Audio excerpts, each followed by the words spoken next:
Hello everybody. Yes, I'm doing a video response for my friend Arthur Brem. He's hit the 1500 subscriber mark.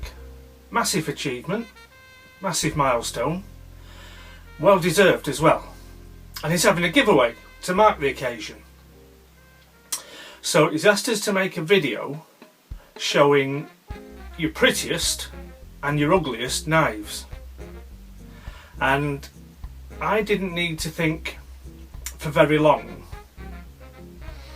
to decide what my prettiest and ugliest knives are. So if you join me at the desk, I'll show you what I've got. Okay, so we'll start off with the ugly knife. A genuine British Army knife, stainless steel, made in Sheffield.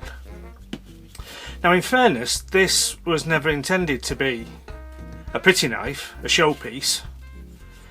It's a working blade. You've got a big screwdriver on the end. You've got the spike on the back for sorting out your rope work. You've got a bail to hang it off your pack. You've got a big can opener.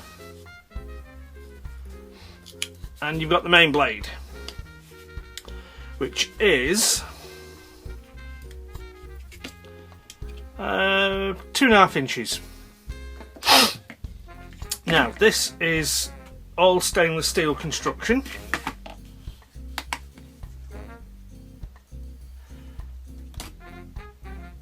Weighs 4.68 ounces. So it's not a lightweight knife. But as I say, it's a working knife, all riveted together. On the scale here, we've got the writing, the genuine British Army knife, stainless steel, made in Sheffield, England.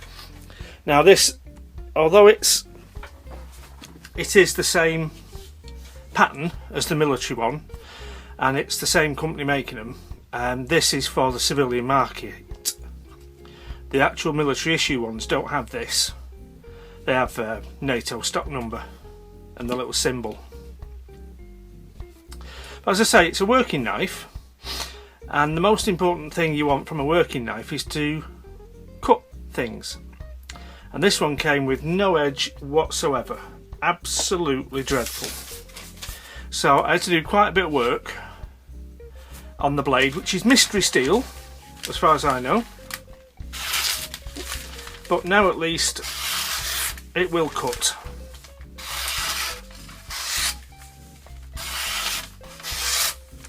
Now you might like these, you might be tempted to buy one, but don't expect it to cut phone book paper like that straight out of the box.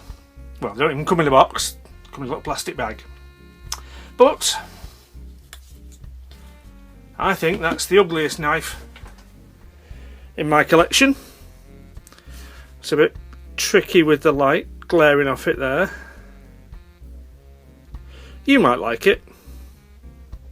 I think it's interesting.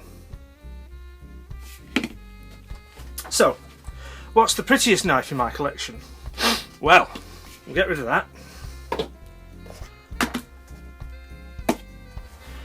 This is how it comes. Artisan Coutelier is the brand.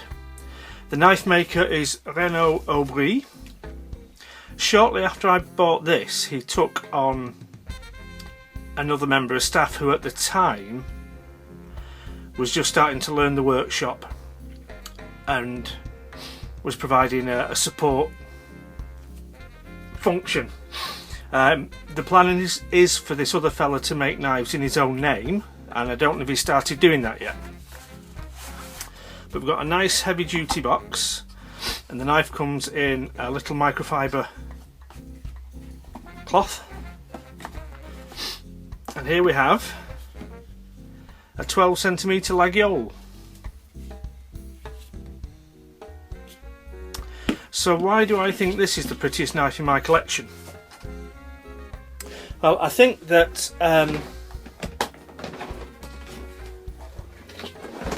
Laguiole generally was going to be a contender If we have a look at this other one for now, this is a Fontenille Pateau. This one is in RWL 34 steel with juniper handles. It's the long line, it's a very graceful shape, it's a very distinctive shape. The curve of the handles and the sweep of the blade, it's very, very elegant. And for a while this one probably was my prettiest knife. But I have for some time been getting more interested in knives with white bone handles. And this has white bone handles. We've got filework and guillochage down the back spring. We've got the oyster shell there. And the blade is 12C27. It's also a complete fingerprint magnet. As if you're going to nominate a blade for its prettiness, I think you do need a good polish on the blade. So we've got the company logo on that side, and 12C27 Sandvik stamped on the tang there. I think this is just absolutely gorgeous. As I say, it's all handmade from start to finish by one fella. Renaud Aubry. This is not the edge it came with. I have used it a bit. I'm a big fan of 12C27, but it's not the best steel for edge retention. It's easy to sharpen, it's easy to get a razor edge, and it polishes up well. But because I have been using this a bit, I have had to tickle the edge up a little bit, just to keep it nice and keen. But if we give you a bit of context on this one, we've got the Victorinox Spartan copy, which is dwarfed by the Laguiole.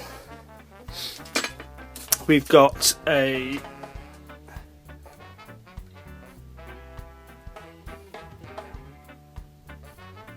(9.5cm) blade from the tip to the bolster, just about 90mm cutting edge.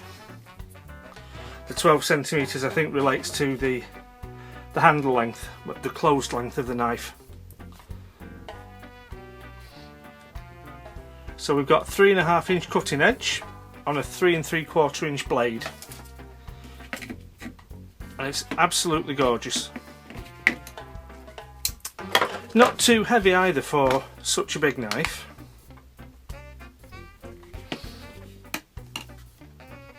Weighs 3.5 ounces. So compared to a big modern one-handed opening knife, a Tenacious, a ZT, something like that, it's not heavy. But it does feel solid, it feels well made, and as I say, I think this is the prettiest knife in my collection. You can also buy separately a sheath with the logo, and as mentioned, it comes with a microfiber polishing cloth. So that's the prettiest knife in my collection, and we'll just bring back, just to finish off, the ugly bugger, the British Army knife. So congratulations, Artur. 1500 subscribers is brilliant, and I'm sure you'll have many more to come. Thanks for watching.